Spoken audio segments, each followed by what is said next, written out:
మరి ఇజ్రాయేలీల చరిత్ర మరొకసారి గతంలో జరిగినది మీకు జ్ఞాపకం చేస్తాను. ఇజ్రాయేలీలు అలాగే యూదా ప్రజలు 12 గోత్రముల వారు 2 భాగములుగా విభాగింపబడ్డారు. రెహబాము కాలంలో ఇజ్రాయేలీలు అలాగే 10 మంది గోత్రాలుగాను 2 గోత్రాలు యూదులుగాను అనగా ఉత్తర భాగము దక్షిణ భాగముగాను వారు విభాగింపబడ్డారు. అలా విభాగింపబడినటువంటి ఆ 10 గోత్రములను యెరోబాము పరిపాలన చేసుకుంటూ వచ్చాడు. అది ఇజ్రాయేలు రాజుల చరిత్రగా మనకు పరిచయం అయింది. ఇక 2 గోత్రాలని రెహబాము దగ్గరుండి పరిపాలన చేసుకుంటూ వచ్చారు. అదిగా దావీదు యొక్క వంశావళి వారికి ఆ బాధ్యతలు అప్పగించబడ్డాయి. అయితే కొంతకాలము యూదా ప్రాంతంలో ఉన్నటువంటి రాజుల చరిత్ర మనకి దైవికంగానే కనిపిస్తూ ఉంటుంది. కానీ ఇజ్రాయేలీల చరిత్ర అయితే మొత్తం ఆరంభము నుండి అనగా యెరోబాము కాలము నుండి కూడా అది పాడైపోయిన స్థితిలోనే కనబడుతుంది.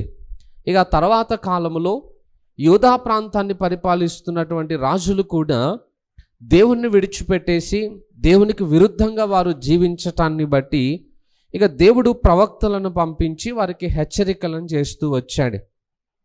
అలా చేసిన అంటే పరిచర్య చేసినటువంటి ప్రవక్తలలో యెషయా ప్రవక్త ఉన్నాడు, ఇర్మియా ప్రవక్త ఉన్నాడు, యెహెజ్కేలు ప్రవక్త కూడా మనకి పరిచయం అవుతూ ఉంటారు.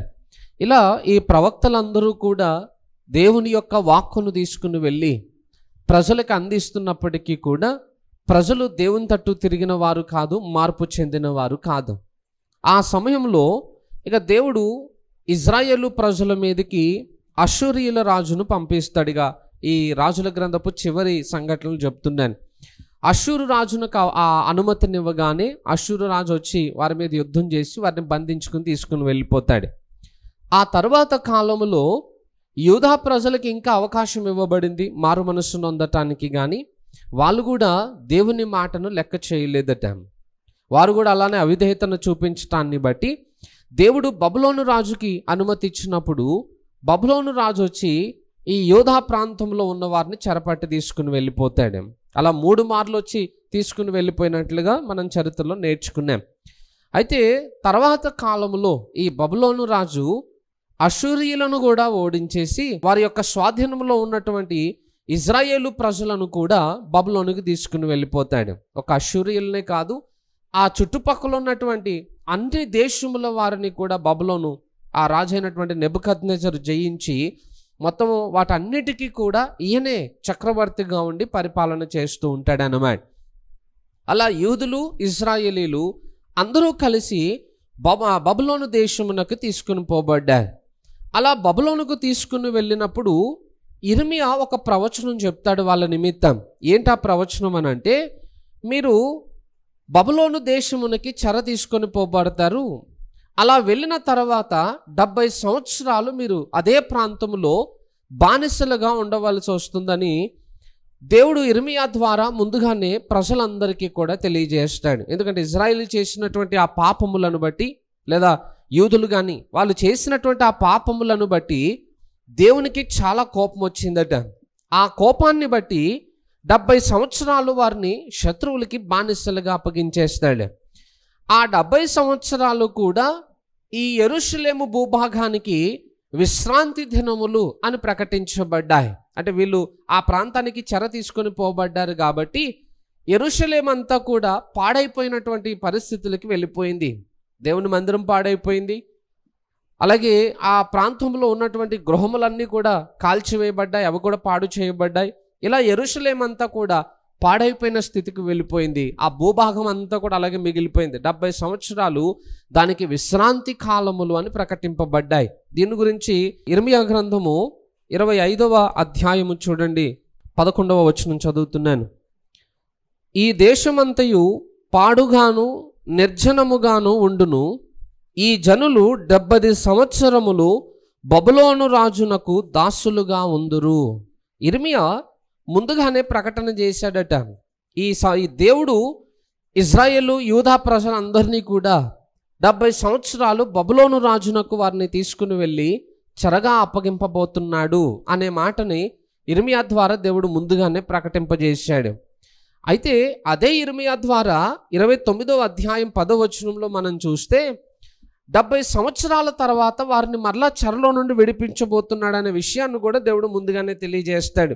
29వ అధ్యాయం 10వ వచనంలో చూడండి, యెహోవా ఈ ఆజ్ఞ ఇచ్చుచున్నాడు, బబులోను రాజ్యమునకు 70 సంవత్సరములు గతించిన తరువాతనే మిమ్మును గూర్చి నేను పలికిన శుభవార్త నెరవేర్చి ఈ స్థలమునకు మిమ్మును తిరిగి రప్పించున్నట్లు నేను మిమ్మును దర్శింతును. ఎన్ని సంవత్సరాలట? 70 సంవత్సరాల తర్వాతనే నేను మిమ్మల్ని దర్శిస్తాను. అప్పటిదాకా మీరు ఎన్ని ప్రార్థనలు చేసినా మీ నిమిత్తం ఆ ప్రార్థనలు ఆలకించబడవు. మీరు ఎన్ని ప్రయత్నాలు చేసినా ఆ స్థలంలో నుండి మీరు బయటకు రాలేరు. సో 70 సంవత్సరాల తర్వాత మరలా నేనే జోక్యం చేసుకుని మిమ్మల్ని తిరిగి మరలా మీ స్వదేశంలోనికి నేను తీసుకుని వస్తాను అని చెప్పి దేవుడు ఇర్మియా ప్రవక్త ద్వారా ముందుగానే వారికి హెచ్చరికను చేశాడు. దేవుడు సెలవిచ్చినట్లుగానే మరి బబులోను రాజు వచ్చి వారిని తీసుకుని వెళ్ళిపోయిన తర్వాత 70 సంవత్సరాలు ఈ ప్రజలందరూ కూడా అదే దేశంలో ఉండిపోయారు. ఆరంభంలో ఈ బబులోనికి చెరగా తీసుకొని పోబడిన వారు చాలా శ్రమలను అనుభవించారట. కొత్తగా ప్రాంతానికి వెళ్ళేవారు కాబట్టి ఎన్నో రకాల ఇబ్బందులను వారు ఎదుర్కోవలసి వచ్చింది. ఆ తర్వాత కాలంలో అలా చెరకి తీసుకొని పోబడిన వారిలో కూడా కొంతమంది భక్తిపరులైన వారు దేవుని దృష్టిలో కనపడ్డారు. దేవుడు ఆ భక్తిపరులైన వారిని శత్రుదేశంలో కూడా హెచ్చించటం మొదలుపెట్టాడన్నమాట. మనకు అర్థం కావడానికి ఇప్పుడు దానియేలు, అలాగే షడ్రక్, మేషక్, అబేద్నెగో వీళ్ళందరూ కూడా ఈ యెరూషలేము, ఈ యూదా ప్రాంతాలు ఆ భూభాగంలో నుండి తీసుకుని పోబడిన వారే బబులోనికి చెరపోబడ్డారు. అలా చెరకు వెళ్ళిపోయిన తర్వాత కూడా దేవుడు ఈ భక్తిపరులైన వారిని శత్రుదేశంలో హెచ్చించినట్లుగా రాజు హృదయంలో ఆసక్తిని పుట్టించాడట. అప్పుడే రాజు ప్రకటన చేసినప్పుడు దానియేలు కానివ్వండి, షడ్రక్, మేషక్, అబేద్నెగోలు కానివ్వండి, రాజు ఆస్థానములో బాధ్యతలను స్వీకరించటానికి వారికి కూడా అవకాశము దొరికింది. అంతేకాదు మనకి ఎస్తేరు గ్రంథంలో కూడా చూస్తాం, ఎస్తేరుని దేవుడు రాణి స్థానంలోనికి తీసుకుని వెళ్ళాడు. అలాగే మనకి నెహెమ్యా గ్రంథంలో చూస్తాం, నెహెమ్యా రాజుకి పాత్రను అందించేటువంటి స్థానంలో ఉన్నాడు. వీళ్ళందరూ యూదా ప్రాంతానికి చెందిన వాళ్ళే కదా, వీళ్ళందరూ కూడా ఇజ్రాయేలు భూభాగంలో నుండి వెళ్ళిన వాళ్ళే కదా. మరి శత్రువులుగా చెరపట్టబడిన వారికి ఆ ఆధిక్యత ఎలా దొరికింది, ఆ బాధ్యతలు ఎలా వారు స్వీకరించగలిగారు అని అంటే భక్తిపరులైన వారిని దేవుడు హెచ్చించటము ద్వారా వీరందరికీ కూడా అట్టి ఉద్యోగాలు ఆ స్థానములో లేదా ఆ స్థలములో వారికి అనుగ్రహించబడ్డాయి. సో ఇక్కడ ఒక పాఠాన్ని మనం బాగా నేర్చుకోవాలి. ఏంటనంటే మనము భక్తిపరులుగా ఎప్పుడైతే జీవించటానికి ఆసక్తిని చూపిస్తామో మన భక్తిని బట్టి మనం ఏ స్థలములో ఉన్నా కూడా దేవుడు మనల్ని హెచ్చించటానికి ఆసక్తి చూపిస్తాడట.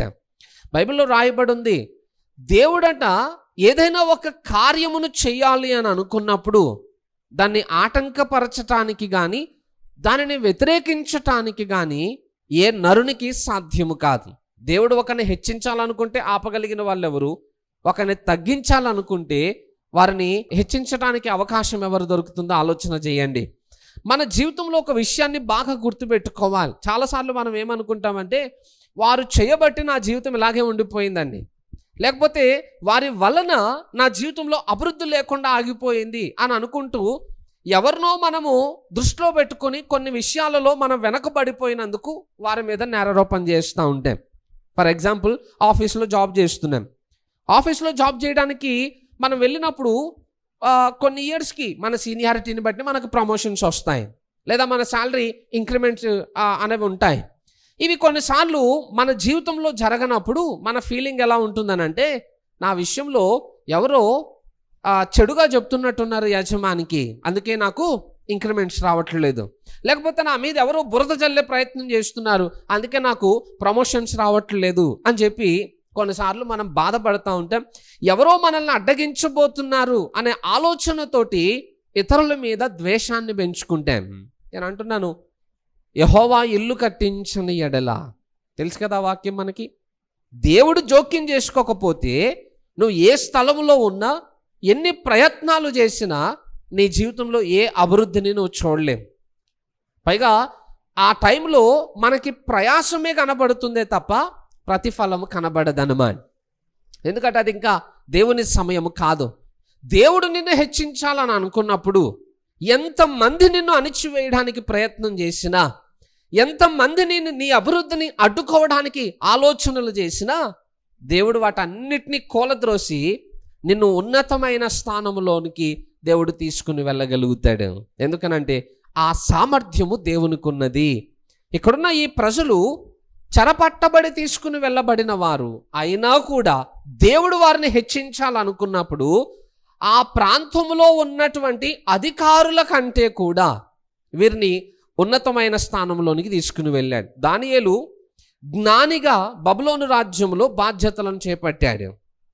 ఆ సమయంలో బబులోనులో ఉన్నటువంటి జ్ఞానులందరికంటే కూడా ఈయన సింహాసనము హెచ్చించబడింది. మరి ఎప్పటి నుండో ఉన్నారు కదా వాళ్ళ వయసుతో పోలిస్తే ఈయన తక్కువ వయసు వాడే కదా. మరి ఎలా సాధ్యమైంది అని అంటే దేవుడు ఒకరిని హెచ్చించాలని అనుకున్నప్పుడు ఎవరు దాన్ని ఆపలేరు, ఎవరు దాన్ని వ్యతిరేకించలేరు. మరి దేవుడు వీళ్ళని ఎందుకు హెచ్చించాడు అని అంటే వారు ఎక్కడున్నా కూడా దేవుని యందు భయభక్తులు కలిగిన వారుగా జీవించారు కాబట్టి దేవుడు వారి పక్షముగా నిలబడి కార్యం చేయటం మొదలుపెట్టాడు. ఈరోజు మన లైఫ్లో కూడా మనం ఏ స్థలంలోనే ఉండనియండి, ఎవరి మధ్యలోనైనా ఉండనియండి, తెలిసిన వారు ఎవరు భక్తిపరులైన వారు మన చుట్టూ లేకపోనివ్వండి, అయినా పర్వాలేదు. నీకు తెలిసిన దాంట్లో, దేవుడు నీకు నేర్పించిన దాంట్లో నీ భక్తిని ఎప్పుడైతే నమ్మకంగా కాపాడుకోవడం నువ్వు మొదలు పెడతావో దేవుడు నిన్ను హెచ్చించడం మొదలు పెడతాడు. ఎందుకనంటే మన అభివృద్ధి ఆధారపడింది దేవుని మీదనే తప్ప మనుషుల యొక్క రికమెండేషన్ మీద కాదు. అర్థమవుతుందా? కొన్నిసార్లు మనం చేసే కొన్ని పొరపాట్లు ఏంటనంటే ఎవరికో మనం ఫేవర్గా ఉంటే వాళ్ళు మనల్ని హెచ్చిస్తారు అనుకుంటాం, ఎవరికో మనము అనుకూలంగా బ్రతికితే వారు మనల్ని అభివృద్ధి చేస్తారు అని అనుకుంటాం. అవన్నీ వ్యర్థమైన ప్రయత్నాలు అన్నమాట. అదే చెప్తున్నాను, దేవుడు నిన్ను హెచ్చించాలనేటువంటి ఉద్దేశమును కలిగి ఉండకపోతే ఎంతమందికి నువ్వు ఎన్ని రకాలుగా ఉపయోగపడినా, ఎంతమంది దగ్గరికి వెళ్ళి నువ్వు దాసోహం చేసినా నీ జీవితంలో ఎలాంటి అభివృద్ధి జరగదు. కాబట్టి మనుషుల మెప్పు కొరకు ప్రయత్నించి మనుషుల దగ్గర ఏదో అనుకూలంగా ప్రవర్తించి అభివృద్ధి చెందడానికి ఆలోచన చేసేదానికంటే దేవునికి లోబడండి, దేవుని యందు భయభక్తులు కలిగి ఉండండి. అప్పుడు దేవుడే మనల్ని ఉన్నతమైన స్థానంలోనికి తీసుకుని వెళ్ళగలుగుతాడు. అది నా జీవితంలో నేను చూశాను. అదే మాటను నేను మీ జీవితంలో కూడా జరగటానికి ఈ విషయాన్ని నేను మీకు జ్ఞాపకం చేస్తూ ఉన్నాను. నా లైఫ్లో నా చదువును బట్టి నాకున్న జాబు చాలా పెద్దదని అనుకోవాలి. కానీ దేవుడు ఎప్పుడైతే మనం నమ్మకంగా ఉండడం మొదలు పెట్టామో, దేవునికి లోబడడం, భయభక్తులు కలిగి ఉండడం ఆలోచన చేశామో, దేవుడు మెల్లమెల్లగా అభివృద్ధి చేయడం మొదలు పెట్టాడు, ఉన్నతమైన స్థానానికి లేవనెత్తగలిగాడు. నేను అంటున్నాను, అందరి జీవితంలో ఎందుకు చేయడం అలాగా? ఎక్కడైనా ఉండనియండి, బట్ భక్తి అనేది చాలా ప్రాముఖ్యం. భక్తిని విడిచిపెట్టేసి మనం ఏదో సొంత తలంపుల్లో నుండి పుట్టినటువంటి ప్రయత్నాలు మనం ఎన్ని చేసినా మన జీవితానికి అభివృద్ధి జరగదు. సో అలాంటి వ్యర్థ ప్రయత్నాలు చేయడం వల్ల నష్టపోతామే తప్ప ఉపయోగం ఏమీ లేదన్నమాట. సో అలాంటి ఆలోచనలను మనం సరిదిద్దుకోవడం మన ఆత్మీయ జీవితానికి క్షేమకరమని మనం గ్రహించాలి. ఇక 70 సంవత్సరాలు గడిచిపోతుంది. ఈ 70 సంవత్సరాల కాలము గడిచిపోతున్నా దేవుడు ఇంకా వారి జీవితంలో ఏమీ జోక్యం చేసుకోలేదు. అయితే ఈ రాజుల పరిపాలనా కాలంలోనే, అంటే మీకు ఇంకా స్పష్టంగా అర్థం కావాలంటే ఎజ్రా గ్రంథం, దానియేలు గ్రంథం, నెహెమ్యా గ్రంథం, ఎస్తేరు గ్రంథం, ఇవన్నీ కూడా ఒకటేసారి జరిగినటువంటి సంఘటనలు అన్నమాట. ఇంకా ఎజ్రా, నెహెమ్యా ఒకే కాలంలో జరిగినటువంటి చరిత్ర. తర్వాత కాలంలో వాటిని 2 గ్రంథాలుగా విభజించారు, కానీ ఆరంభంలో ఈ 2 గ్రంథాల చరిత్ర కూడా ఒకటే గ్రంథంగా ఉండేది. ఎందుకంటే మనకి ఎజ్రా గ్రంథంలో ఏ రాజుల పేర్లు అయితే మనం చూస్తామో అవే పేర్లు నెహెమ్యా గ్రంథంలో కూడా చూస్తాం, అవే పేర్లు దానియేలు గ్రంథంలో కూడా చూస్తాం, అవే రాజుల పేర్లు ఎస్తేరు గ్రంథంలో కూడా చూస్తాం. ఎస్తేరు కాలంలో ఉన్న రాజు పేరు ఎవరు? అర్తహషస్త. దానియేలు గ్రంథం 9వ అధ్యాయంలో మనం చూస్తే అక్కడ కూడా అర్తహషస్త అనే ఒక రాజు పేరు ఉంటుంది. 10వ అధ్యాయం అనుకుంటున్న చరిత్ర. నెక్స్ట్ అహష్వేరోష్ అని ఒక రాజు ఉంటాడు. ఆ రాజుల చరిత్ర కూడా మనకు కనబడుతుంది. ఎస్తేరు కాలంలోనేమో అహష్వేరోషు, నెహెమ్యా కాలంలోనేమో అర్తహషస్త. ఈ రాజుల కాలంలో ఈ చరిత్ర అంతా జరుగుతూ వెళ్తుంది. అదే కాలంలో దానియేలు అక్కడ కనపడతాడు, ఎస్తేరు మనకి కనపడుతుంది, నెహెమ్యా కనపడతాడు, ఎజ్రా కనపడతాడు. ఈ అందరిది కూడా కొన్ని సంవత్సరాల వ్యవధిలోనే జరిగినటువంటి చరిత్రలు అన్నమాట. ఈ 70 సంవత్సరాల కాలం అలా గడుస్తూ వెళ్తున్నప్పుడు ఒకరోజు దానియేలు దేవుని గ్రంథాన్ని చదువుతూ ఉన్నాడట. దేవుని గ్రంథాన్ని చదువుతుంటే దానియేలుకు ఒక వచన భాగము ఆయన కంటబడింది.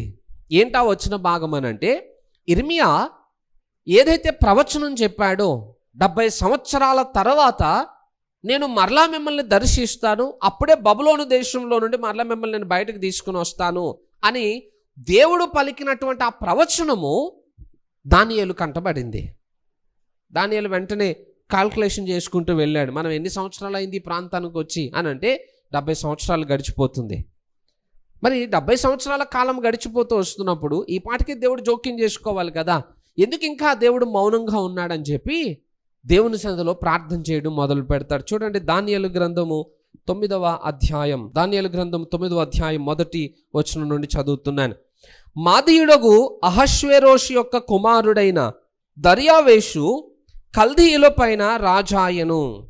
అతని ఏలుబడిలో మొదటి సంవత్సరమందు దానియేలును నేను యెహోవా తన ప్రవక్తయగు ఇర్మియాకి సెలవిచ్చి తెలియజేసినట్టు యెరూషలేము పాడుగా ఉండవలసిన 70 సంవత్సరములు సంపూర్తి అవుచున్నవని గ్రంథముల వలన గ్రహించి తిని. అంతట నేను గోనె పట్ట కట్టుకుని ధూళి తలపైన వేసుకుని ఉపవాసముండి ప్రార్థన విజ్ఞాపనలు చేయుటకై ప్రభువు దేవుని ఎదుట నా మనస్సును నిబ్బరము చేసుకొంటిని. దానియేలు గ్రంథాన్ని చదువుతున్నప్పుడట యెరూషలేము పాడుగా ఉండవలసిన 70 సంవత్సరాల కాలము సంపూర్తి అయిపోతుంది అని తెలియగానే దేవుని జోక్యం చూస్తే ఏమి కనపడట్లేదు. అలాగని వీళ్ళు సొంతంగా బయటికి వెళ్ళడానికి ఏమైనా ప్రయత్నాలు చేద్దామంటే అవకాశాలు లేవు. మరి ఎట్లా?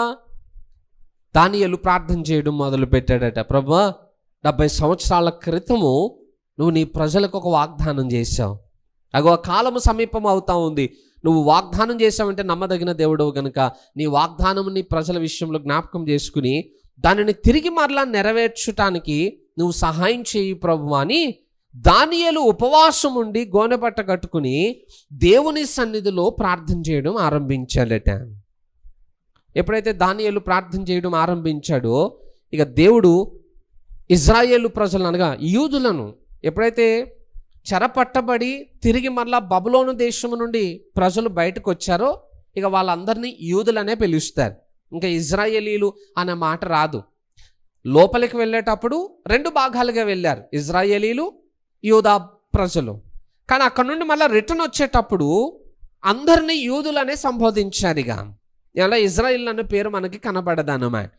సో అలా తిరిగి రావడానికి దేవుడు కొంతమంది వ్యక్తులను వాడుకున్నాడట. 70 సంవత్సరాల తర్వాత ఆ ప్రాంతాన్ని పరిపాలిస్తున్నటువంటి కోరెషు అని ఒక రాజు ఉన్నాడు. ఎందుకంటే ఆ బబులోను పరిపాలన అయిపోయింది. ఈ బబులోను పరిపాలన అయిపోయిన తర్వాత మాదియా పారసీకులు అని వేరే సామ్రాజ్యం వారు పరిపాలన చేయడం మొదలుపెట్టారు. ఫస్ట్ ఏమో అష్షూరీలు అయిపోయిన తర్వాత బబులోనీయులు అయిపోయిన తర్వాత మాదియా పారసీకులు. ఇప్పుడు మాదియా పారసీకుల కాలంలో జరుగుతున్నటువంటి చరిత్ర అన్నమాట.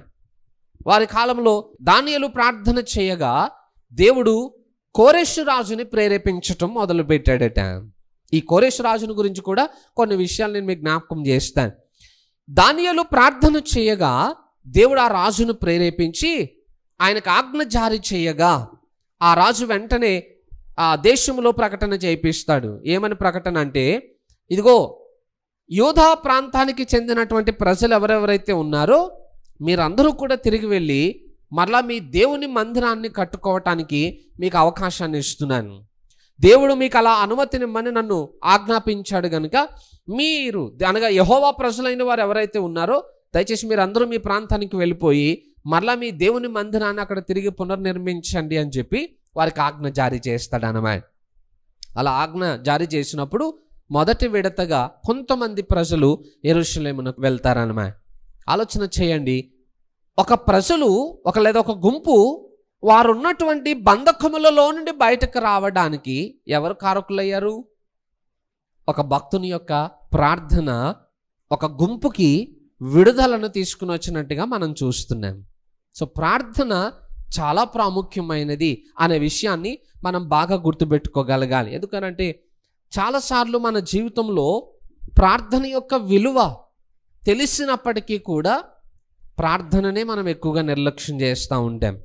ఇవి మీకు తెలిసిన విషయాలే అనిపించవచ్చు, కానీ ఆ తెలిసిన విషయంలో మనము కలిగి ఉన్నటువంటి అజాగ్రత్తను బట్టి మనం ఎంతగా నష్టపోతున్నామో అది మాత్రం మనకు తెలియట్లేదు.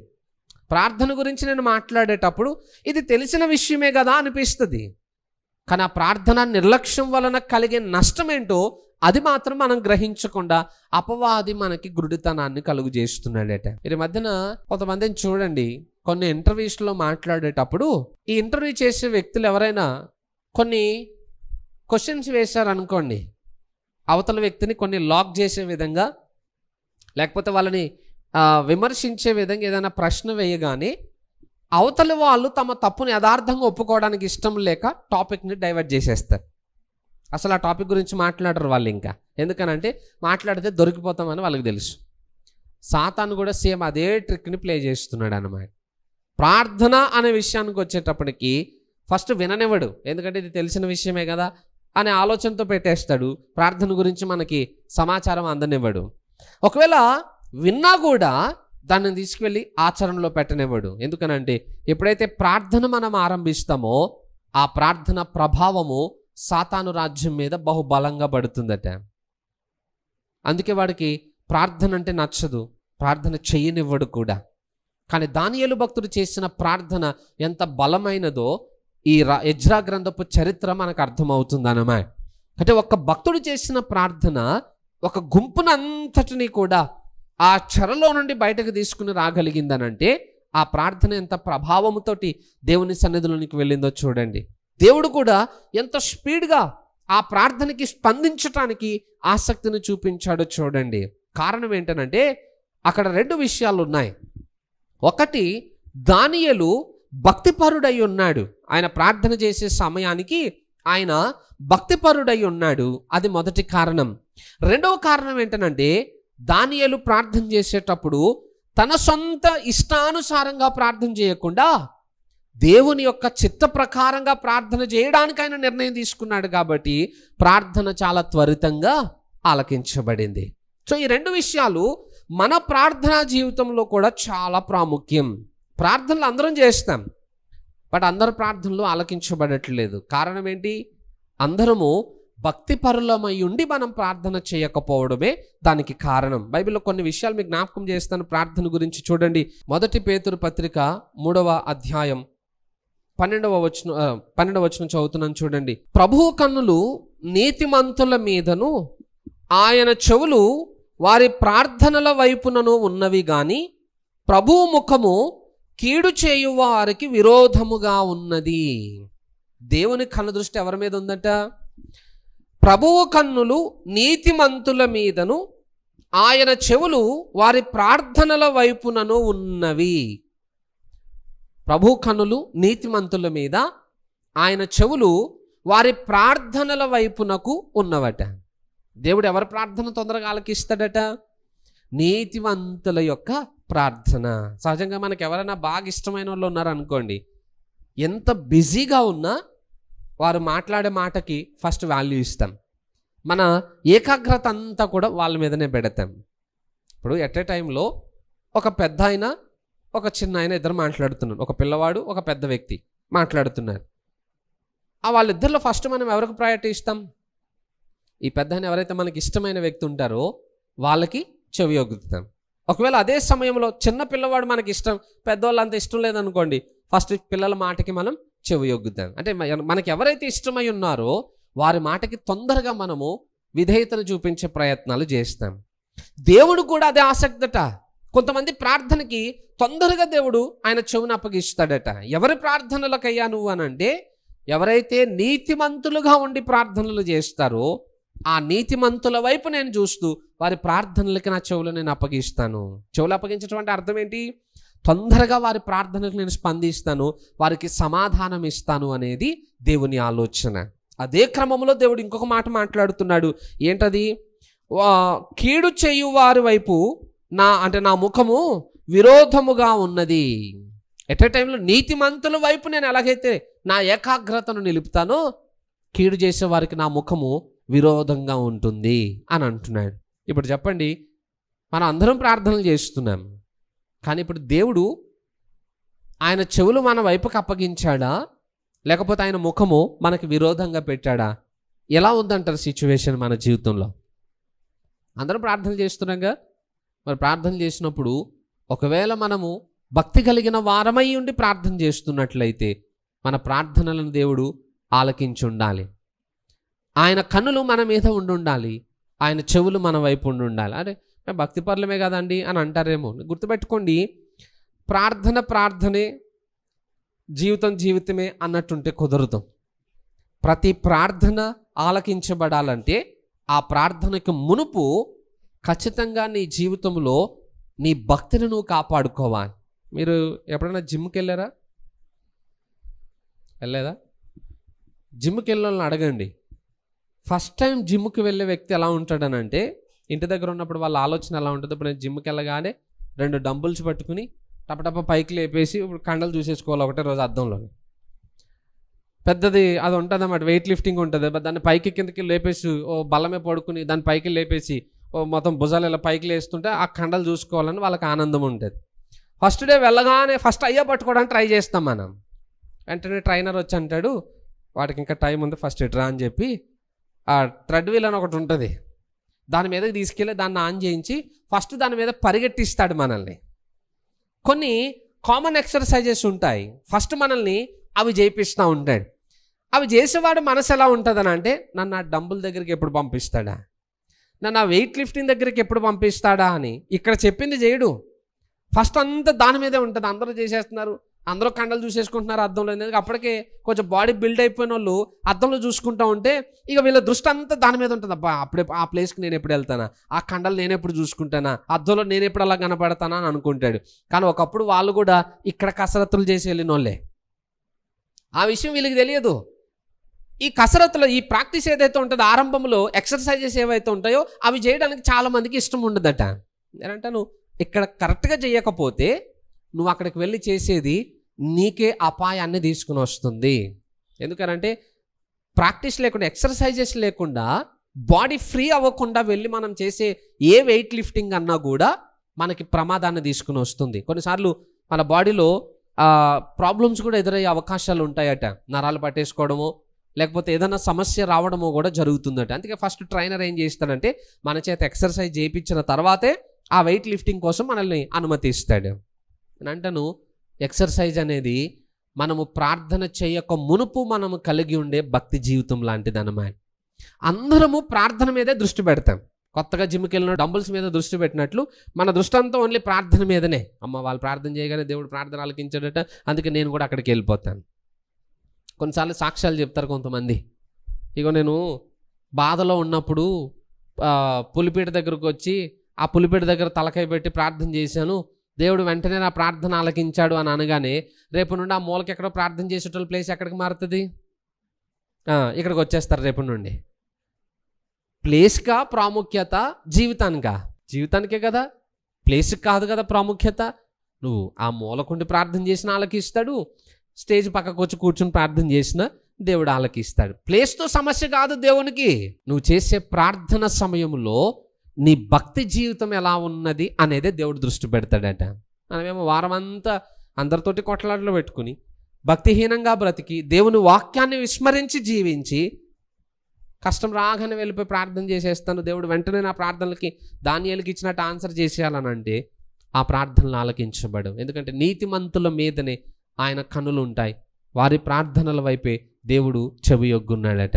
నేనంటున్నా, ఈరోజు దేవుడు మన వైపు తిరగాలన్నా, మన ప్రార్థనలు ఆలకించాలన్నా ఫస్ట్ మనకి కావాల్సింది నీతి అనేది మర్చిపోవద్దు. అర్థమవుతుందా?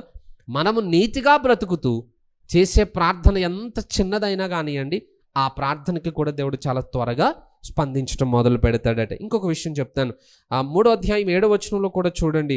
అటువలనే పురుషులారా, జీవమను కృపావరములో మీ భార్యలు మీతో పాలివారై ఉన్నారని ఎరిగి ఎక్కువ బలహీనమైన ఘటమని భార్యను సన్మానించి మీ ప్రార్థనలకు అభ్యంతరము కలుగకుండునట్లు జ్ఞానము చొప్పున వారితో కాపురము చేయుడి. నువ్వు ప్రార్థన చేయక మునుపు ఇంకొక పని కూడా చేయాలంటే ఏం చేయాలట? జ్ఞానముతో కుటుంబాన్ని కట్టుకోవడం నేర్చుకోవాలట. అసలు ప్రార్థనకి దీనికి సంబంధం ఏముంచారా అనుకుంటాం మనం. గుర్తుపెట్టుకోండి, భార్య బలహీన ఘట్టము. ఇంట్లో భార్యాభర్తల మధ్యలో విభేదాలు ఏర్పడ్డాయి అనుకోండి, మీరు వెళ్ళి ప్రార్థనా గదిలో మోకాళ్ళు వేసి ప్రార్థన చేయలేరు. ఎందుకు చేయలేరు అని అంటున్నానంటే, ఒకటి, మీ భార్య మిమ్మల్ని చేయనీయకపోవచ్చు. ఎందుకంటే ఆమెతో మీకు అయిన వైరం ఏదైతే గొడవ ఉంటుందో ఆ గొడవ కంటిన్యూ అవుతూ ఉన్నప్పుడు మీరు ప్రార్థన చేసినా కూడా వెనకాల నుండి గొనుగులే వినపడతాయి, మీ ప్రార్థన మీకు వినపడదు. అప్పుడు ప్రశాంతంగా ప్రార్థన చేయగలుగుతారా? చేయలేరు. రెండోది, ఒకసారి గొడవ పెట్టుకుని మనసులో అంతా ద్వేషాన్ని నింపుకున్న తర్వాత వెళ్ళి ప్రార్థన చేయాలంటే ప్రార్థనలో ఏకాగ్రత కుదురుతుందా? ఛాన్సే లేదు. అందుకే దేవుడు పేతురు ద్వారా ఇస్తున్నటువంటి హెచ్చరిక, మీ ప్రార్థనలకి అభ్యంతరం కలగకుండా ఉండాలంటే జ్ఞానముతో కుటుంబాన్ని కట్టుకోవడం నేర్చుకోండి. కుటుంబం సరిగా ఉంటే ప్రార్థనా జీవితము సాఫీగా సాగిపోతుంది అన్నమాట. కుటుంబంలో డిస్టర్బెన్సెస్ వచ్చాయి అనుకోండి, విభేదాలు ఏర్పడ్డాయి అనుకోండి, ఆ ప్రభావము ప్రార్థనా జీవితం మీద కూడా పనిచేస్తుంది. ఎప్పుడైతే ప్రార్థనలో మనం ఫెయిల్ అయిపోతామో మిగతా అన్ని విషయాలలో ఫెయిల్ అయిపోతాం. అందుకే కుటుంబ జీవితం చాలా ప్రాముఖ్యం. కుటుంబాన్ని మిస్ చేసుకున్నామా ప్రార్థన జీవితాన్ని మిస్ అయిపోతాం. మనం అనుకోవచ్చు, నేను గంటసేపు ప్రార్థన చేస్తానండి, ఎలా ఉన్నా కూడా ఎక్కడో చోటకి వెళ్ళిపోయి ప్రార్థన చేస్తానని అనొచ్చేమో. నేను అంటాను, మీరు ఎక్కడికి వెళ్ళి ప్రార్థన చేసినా మీ హృదయంలో అవే తలంపులు మాటి మాటికి జ్ఞాపకం రావడం వలన ఆసక్తితో ఎక్కడ ప్రార్థన చేయగలుగుతారు? ఏకాగ్రతతో ఎట్లా ప్రార్థన చేయగలుగుతారు? టైంని పూర్తి చేయవచ్చు, బట్ ప్రతిఫలం దొరకదు. సో అందుకే జ్ఞానంతో కాపురం చేయడం కూడా చాలా ప్రాముఖ్యమాట. నెక్స్ట్ యాకోబు పత్రికలో కూడా రాయబడి ఉంది, చూడండి ఒక మాట. యాకోబు పత్రిక 5వ అధ్యాయం 16వ వచనంలో, నీతిమంతుని విజ్ఞాపన మనపూర్వకమైనదై బహుబలము గలదై ఉండును. చివరి లైన్స్లో ఉన్న మాట, నీతిమంతుని ప్రార్థన మనఃపూర్వకమైనదై బహుబలము గలదై ఉండును. ఎవరి ప్రార్థనలు బలంగా ఉంటాయట?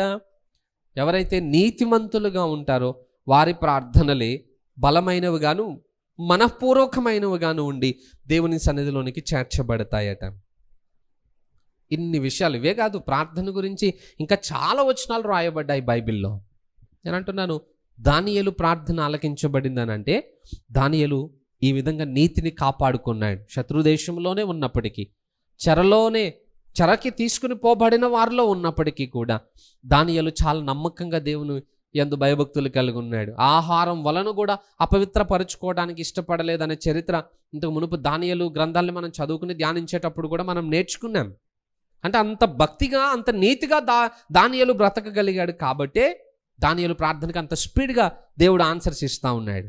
నేను ఈరోజు మనం ప్రార్థన ఒకటే సరిపోదు, ప్రార్థనకు మునుపు మన భక్తి జీవితాన్ని కాపాడుకోవడం కూడా చాలా ప్రాముఖ్యమైన విషయం. సో అందుకే ఒక భక్తిపరుడు చేసిన ప్రార్థన ఎంత స్పీడ్గా దేవుడు ఆలకించాడో చూడండి. అంతేకాదు, దానియేలు దేనికోసం ప్రార్థన చేశాడట? ప్రభువా, నా సింహాసనాన్ని ఇంకా హెచ్చించు అని అడిగాడా? పోనీ ఈ రాజ్యంలో నా జాబ్ని స్థిరపరచు, నన్ను ఎవరు బీట్ చేసేటోళ్ళు ఉండొద్దు అని ఏమని అడిగాడా? దానియేలు తన కోసం ఏది అడగలేదు. తన లాభ సంపాదన కొరకు ఏది కూడా దేవుని దగ్గర ప్రార్థన చేయలేదు. దేవుని చిత్తమట, ప్రభువా ప్రజలు విమోచింపబడాలనైనా, ప్రజల జీవితాలు బాగుపడాలి ప్రభా, ప్రజలు మార్పు నొందాలి అని ప్రజల క్షేమము కొరకు దేవుని చిత్తమును ఎరిగిన వాడై వెళ్ళి ప్రార్థన చేశాడు. కాబట్టి దానియేలు ప్రార్థన దేవుడు తొందరగా ఆలకించాడు. ఈరోజు మనం చేసే విజ్ఞాపన ప్రార్థనలు దేని కొరకు చేస్తున్నాం? ఇతరుల యొక్క క్షేమము కొరకు మనం ప్రార్థన చేస్తున్నాం. ఆ ప్రార్థన చాలామందికి దాని విలువ తెలియదు. విజ్ఞాపన ప్రార్థన విలువ ఏంటో తెలియదు చాలామందికి. అందుకే ఇప్పటికీ విజ్ఞాపనకు రాని వారు ఉన్నారు సంఘంలో కొంతమంది. నేను అంటాను, మీరు చాలా నష్టపోతున్నట్లే, చాలా విషయాల్లో మీరు నష్టపోతున్నట్లే, చాలా ఆశీర్వాదములను మీరు కోల్పోతున్నట్లే. అది ఇప్పుడు అర్థం కాదు మీకు. నిజంగా చెప్తున్నాను, అది ఇప్పుడు అర్థం కాదు మీకు. ఒక టైం వస్తుంది, ఆ టైం వచ్చినప్పుడు తెలుస్తుంది. విజ్ఞాపన నిర్లక్ష్యం చేయడం వలన మీరు ఏం కోల్పోయారో, ఎంత ఆశీర్వాదాన్ని కోల్పోయారో ఆ టైం వచ్చినప్పుడు మీకు తెలుస్తుంది. ఎందుకంటే ఎవరమైనా ప్రకటనలు చేయగలుగుతాం, బట్ బలవంతం చేయలేం ప్రార్థనకి. నీకేం నష్టం జరుగుతుందో నీకు అర్థమైతే అప్పుడు నువ్వే పరుగులెట్టుకుంటూ వస్తావు ప్రార్థన చేయడానికి. ఆ రోజు దానియేలు చేసిన ప్రార్థన దేవుని మందిరంలో ఆలకించబడడానికి లేదా దేవుని సందులో ఆలకించబడడానికి గల కారణం ఏంటంటే అది దైవ చిత్తానుసారమైనటువంటి అంశమై ఉన్నది. ఈరోజు మనం కూడా ఏవేవో ప్రార్థన చేయడం కాదు, ఫస్ట్ దేవుని ప్రణాళిక ఏంటో తెలుసుకోండి, దేవుని ఉద్దేశం ఏంటో అర్థం చేసుకోండి, దేవుడు ఏది ఆశిస్తున్నాడో తెలుసుకోండి, దాని కొరకు దేవుని సందులో ప్రార్థన చేయడం ఆరంభించండి. దేవుడు ఆ ప్రార్థనలకి త్వరితంగా సమాధానం ఇచ్చి నీ వలన అనేకులు దీవించబడటానికి దేవుడు అవకాశాన్ని ఇస్తాడు. దానియేలు ఒక్కడ చేసిన ప్రార్థన ఒక గుంపే చెరలో నుండి విడుదల పొందడానికి అవకాశాన్ని ఇచ్చింది. దేవుని మందిరం మరలా పునర్నిర్మించబడటానికి ద్వారాన్ని తెరిచింది.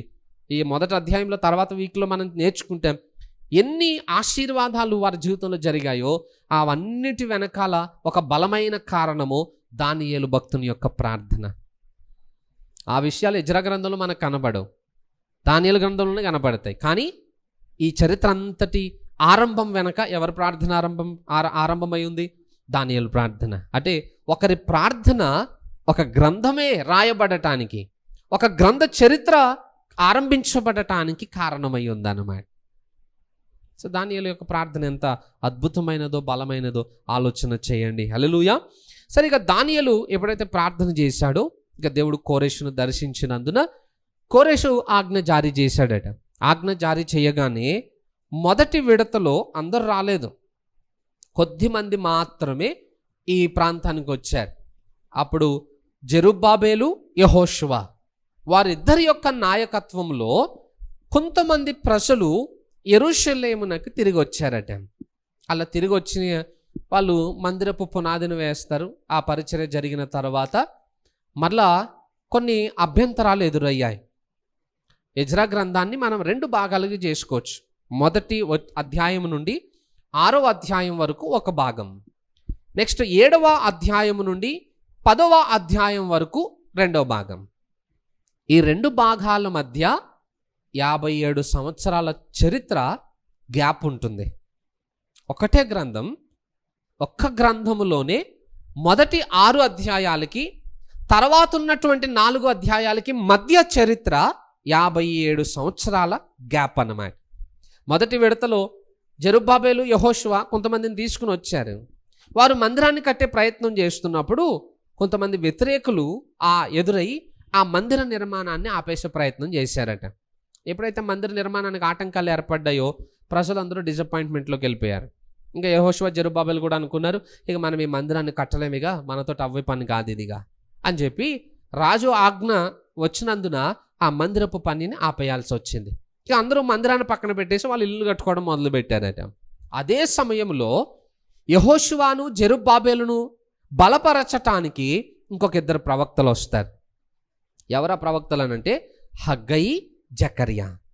ఎజ్రా గ్రంథాన్ని చదివేటప్పుడు దానికి రిలేటెడ్గా మళ్ళీ ఏ గ్రంథాలు మనం చదవాలి అర్థం కావాలంటే హగ్గయి, జకర్యా ఈ 2 గ్రంథాలు కూడా అదే టైంలో ఎజ్రాతో పాటు మనం సీక్వెన్స్గా చదివామనుకోండి, అప్పుడు ఎజ్రా టైంలో లేదా ఈ ఎజ్రా గ్రంథపు చరిత్ర కాలంలో ఏం జరిగిందనేది వాళ్ళు చెప్పిన విషయాలు కూడా మనకి దీనికి రిలేటెడ్గా వస్తాయి. ఎందుకంటే 5వ అధ్యాయం మనం చూస్తే, ఎజ్రా గ్రంథము 5వ అధ్యాయం మొదటి 2 వచనాలు చూస్తే హగ్గయి, జకర్యాల యొక్క పరిచర్య మనకు కనబడుతుంది.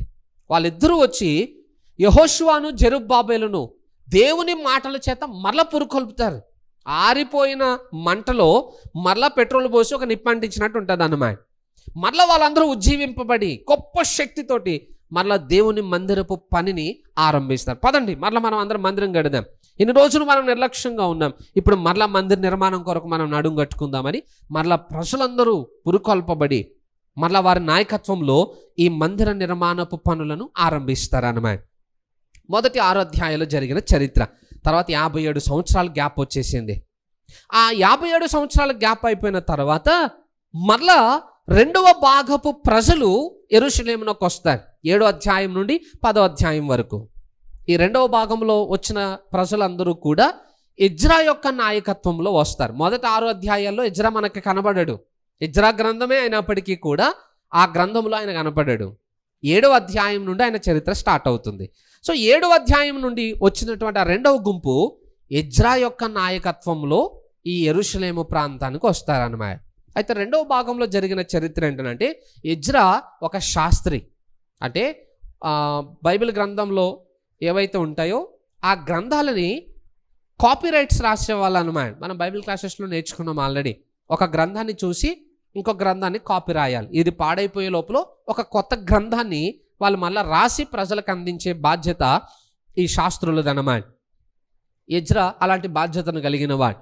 ఆయన మోషే రాసినటువంటి ధర్మశాస్త్ర గ్రంథాన్ని ప్రజలందరికీ చదివి వినిపించినప్పుడు ప్రజలలో ఒక సంస్కరణ ఆరంభమవుతుంది. వాళ్ళందరూ పశ్చాత్తాపడతారు, మళ్ళీ దేవుని తట్టు తిరుగుతారు, దేవునికి తమ జీవితాలను అప్పగించుకుని మళ్ళా దైవికమైన ఉజ్జీవము ఆరంభమవుతుంది. రెండో భాగం అంతా కూడా ప్రజలలో దిద్దుబాటు. మొదటి భాగం అంతా కూడా మందిర పునర్నిర్మాణము జరిగినట్టు చరిత్ర మనకు కనబడుతుంది. నేను నమ్ముతున్నాను ఏంటంటే ఎజ్రా గ్రంథము పూర్తయిపోయే లోపల ఎజ్రా కాలములో ఎలాంటి ఉజ్జీవం ఆరంభమైందో అదే ఉజ్జీవము మన మందిరంలో కూడా చూడబోతున్నాం మనం. హల్లెలూయా. దానికి నా సిద్ధపాటు అవసరం, దాంతోపాటు మీ సిద్ధపాటు కూడా చాలా అవసరం. అందరం కలిసి సిద్ధపడి ఒకవేళ దేవుని మందిరానికి వస్తే ఆ ఎజ్రా కాలపు ఉజ్జీవాన్ని మరలా ఈ కాలంలో మన మందిరంలో మనం చూడగలుగుతాం. అట్టి ప్రభావాన్ని దేవుడు అనుగ్రహిస్తాడు. ఆ శక్తి దేవుని వాక్యానికి కూడా ఉంది. ఈ చరిత్ర జరిగిన కాలం ఎప్పుడు అనంటే మొదటి 6 అధ్యాయాల చరిత్ర క్రీస్తు పూర్వము 538వ సంవత్సరము నుండి 515వ సంవత్సరపు కాలం మధ్యలో జరిగింది. ఇక 7 నుండి 10 అధ్యాయాల చరిత్ర అంతా కూడా క్రీస్తు పూర్వము 458 నుండి 456 సంవత్సరాల మధ్యలో జరిగినటువంటి చరిత్ర అన్నమాట. నెంబర్లు ఉల్టా కనబడుతున్నాయి కదా. ఎజ్రా వెనకాల వచ్చాడు, బట్ ఆయన చరిత్ర 4th సెంచరీలో జరిగినట్టు కనబడుతుంది. జెరుబ్బాబెల్ యెహోషువ ముందు వచ్చారు, బట్ వాళ్ళ చరిత్ర లేటుగా జరిగినట్టు కనబడుతుంది. ఈ నెంబర్స్కున్న ఈ వ్యత్యాసం ఏంటి అని అంటే అప్పట్లో ఇయర్స్ కౌంట్ అనేది లేదు. సంవత్సరాలు అనేది ఎప్పుడు స్టార్ట్ అయింది? యేసు ప్రభు టైం నుండే కదా. ఆ టైం నుండి మొదటి సెంచరీ అట్లా కంటిన్యూ చేసుకుంటూ వెళ్ళిపోయారు. ఆ తర్వాత యేసు ప్రభు పుట్టిన ఆ కాల్కులేషన్ ఏదైతే స్టార్ట్ అయిందో ఆ టైం నుండి వెనక్కి కాల్కులేట్ చేసుకుంటూ వచ్చారట. అటు నుండి అటు జరిగింది, ఇటు నుండి ఇటు జరిగింది అనమాట. అందువలన కొన్ని నెంబర్స్ మనకి డిఫరెంట్గా ఉల్టా చేసినట్టు కనబడతాయి. ఉల్టా ఏం కాదు, కాల్కులేషన్స్ వెనక నుండి వచ్చారు కాబట్టి కొంచెము ముందు జరిగిన చరిత్రకేమో లేట్ నెంబర్స్ కనబడతాయి, వెనకాల జరిగిన చరిత్రకేమో ముందు నెంబర్స్ వస్తాయి. అంతే డిఫరెన్స్, అంతకు మించి ఇంకేం లేదన్నమాట. హల్లెలూయా. అయితే ఇక కోరెషు రాజును గురించి కూడా ఒక విషయం చదువుకుని మనం ముగించుకుందాం. కోరెషు రాజు యొక్క చరిత్ర ఏంటంటే ఈయన అన్యరాజు. ఈయన పారసీకపు పరిపాలనలో ఉన్నవాడనమాట. ఈయన పరిపాలన స్టార్ట్ చేసిన మొదటి సంవత్సరంలోనే దేవుడు ఈయనను దర్శించడం మొదలు పెట్టాడట. ఈయన గురించి యెషయా భక్తుడు ప్రవచనం చెప్తాడు. 44వ అధ్యాయం 28వ వచనంలో, నాకు టైం లేదు కాబట్టి నేను తర్వాత చదువుకోండి. నా మంద కాపరి అని చెప్పి కోరెషును గురించి యెషయా ప్రవక్త ముందే చెప్తాడు. ఆయన పేరు పెట్టి ఆయన ఏం కార్యం చేయబోతున్నాడో అనేది కూడా యెషయా ప్రవక్త ముందే చెప్తాడు కోరెషు రాజు గురించి. ఎన్ని సంవత్సరాల క్రితం చెప్పాడు యెషయా అని అంటే 150 సంవత్సరాల క్రితము కోరెషు రాజును గురించి ఒక ప్రవచనం చెప్పబడింది. లాస్ట్ టైం మనము యోషియా గురించి చదువుకున్నాం కదా. యోషియా గురించి కూడా ఎప్పుడో ఒక ప్రవక్త వచ్చి ప్రవచనం చెప్పాడు. పలానా రాజు రాబోతున్నాడు, ఆయన ఇలాంటి కార్యాలు చేయబోతున్నాడు అని చెప్తారు యోషియా గురించి. అలాగే కోరెషు గురించి 150 సంవత్సరాల ముందే ఆయనకి ఏ పేరు పెడతారో పేరుతో సహా దేవుడు మెన్షన్ చేస్తాడు. నిజంగానే ఆయనకు అదే పేరు పెట్టబడింది. ఆ రాజు కాలంలోనే యూదులు మరలా వారి చెరలో నుండి విడిపింపబడటానికి అవకాశం దొరికింది. ఆ రాజు కాలంలోనే యెరూషలేం మందిరం తిరిగి మరలా నిర్మించబడటానికి ఏర్పాట్లు జరిగాయి. అంటే దేవుడు ఎంత భవిష్యత్తు ప్రణాళిక నెరిగిన వాడో చూడండి. బైబిల్లో రాయబడి ఉందిగా, తల్లి గర్భములో నీవు రూపింపబడక మునిపే నేను ఎరిగి తిని అని అంటాడు. మనం పుట్టక ముందు నుండి తెలుసు.